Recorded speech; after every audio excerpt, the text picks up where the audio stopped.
De la situation sécuritaire dans l'Est de la République. Ma première question, c'est d'abord, comment évaluez-vous l'évolution de la situation sécuritaire dans l'Est de la RDC ces derniers mois? La situation de sécurité dans notre pays, comme vous le connaissez, elle est très morose. C'est depuis des années que notre pays est sous l'agression du Rwanda, qui est utilisé, n'est-ce pas, par les entreprises, si je peux dire ça comme ça, appartenant aux pays puissants, afin que ces derniers puissent avoir la même mise sur notre matière première. Ça veut dire que l'agression dont nous sommes victimes a plusieurs mobiles. Et le mobile majeur, c'est le mobile économique.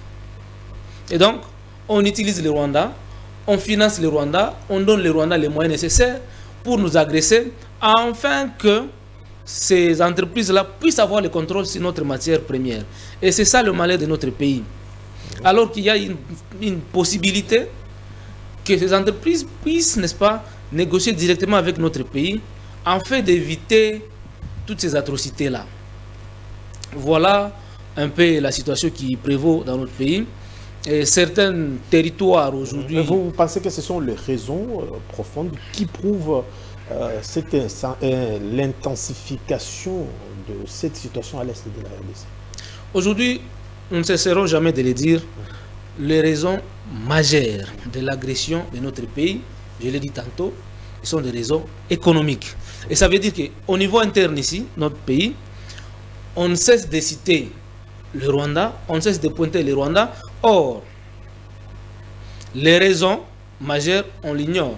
Vous allez voir que pendant que nous sommes dans cette situation ici, on essaie de pousser la RDC dans une logique, dans la logique de processus de Luanda et le processus de Nairobi, qui ne met en place que le Rwanda et la RDC. Or, le conflit va au-delà du Rwanda. Les acteurs sont au-delà du Rwanda. Et c'est cela qui a le problème. Ouais? Donc, comme je l'ai dit, le Rwanda est utilisé. Et aussi, le Rwanda a ses propres revendications qui ne sont pas majeures, qui ne devraient pas nous amener dans cette situation ici. Parce que le Rwanda, on peut tout dire, il n'a pas les moyens nécessaires pour combattre la RDC s'il ne pas soutenir. Okay. Et ceux qui soutiennent le Rwanda, ils ne les soutiennent pas parce qu'ils aiment le Rwanda. D'ailleurs, c'était ma question, le rôle que jouent aujourd'hui les acteurs extérieurs. Ok, il faut qu'on essaie un peu de circonscrire d'abord la situation dans laquelle nous sommes. Pour qu'on arrive à une solution durable, à une paix durable, il y a trois dimensions. Okay. Il y a trois démarches qu'il faut suivre. La première démarche, c'est le cesser les faits, mettre fin aux atrocités. La deuxième démarche, c'est la conférence internationale pour la paix en RDC que prône Dr Denis Mukwege. Et c'est là la démarche dans laquelle il est depuis un certain moment au niveau de l'Union européenne, au niveau de la communauté internationale.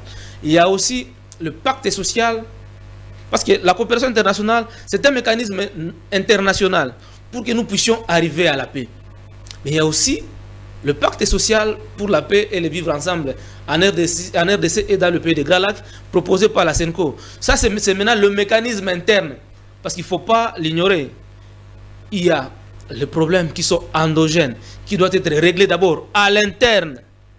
Et nous estimons... Je cherchais d'abord à voir un peu les rôles que jouent les acteurs extérieurs. Ok, les acteurs extérieurs... Parce que vous avez de manière ramassée parlé de ceux qui sont derrière le Rwanda, tantôt l'Ouganda également. Mais ici, voilà. Permettez-moi alors de... Vous faites mention d'une conférence internationale, déjà on entend qu'il y a d'autres qu'on ne veut pas de manière audible les citer. Je l'ai dit tantôt, que le Rwanda est un proxy téléguidé dans ces conflits. Très bien. Et utilisé par les Occidentaux, par tous ceux qui achètent les matières premières à travers le Rwanda pour nous agresser. Mais le conflit ici a déjà trouvé des solutions. Il y a eu déjà une réponse que nous considérons être une réponse louable, qu'on a trouvé en 2013 à travers l'accord cadre d'Addis Abeba. L'accord cadre d'Addis Abeba pour la paix, la sécurité et la coopération pour la RDC a été signé et il y a eu plusieurs acteurs qui ont été mis sur la même table. Et alors, les acteurs majeurs de ces conflits, il y avait nous, la RDC, qui était là, qui sommes le pays agressé. Il y avait le pays membre de la CIRGL, donc le pays voisin de la RDC, qu'on utilise souvent. Parmi ces pays-là, il y a le Rwanda, il y a aussi l'Ouganda. Mais tous les autres pays frontaliers étaient sur la table. Et il y a aussi la communauté internationale. Donc, la France, la Belgique, l'Allemagne, l'Angleterre, les États-Unis.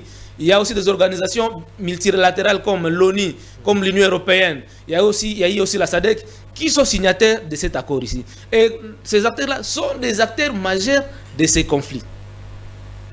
Et sur la table, il y a eu, n'est-ce pas, des engagements pris par chacune des parties, qui malheureusement n'ont jamais été respectés. Et c'est cela qui nous a amenés aujourd'hui dans une situation où nous sommes aujourd'hui. Parce que si l'accord cadre d'Addis Abeba était respecté à la base, parce que nous estimons que c'est l'accord majeur que le Congo n'a jamais signé depuis que nous sommes dans le cycle des accords. En commençant par Lusaka, en passant par San City jusqu'à Goma. Le seul accord qui est solide et en faveur de la RDC, c'est l'accord cadre d'Addis Abeba. Parlant maintenant des engagements. Ok, surtout. C'est là qu'il y a... La faiblesse, c'est à quel niveau? La faiblesse, c'est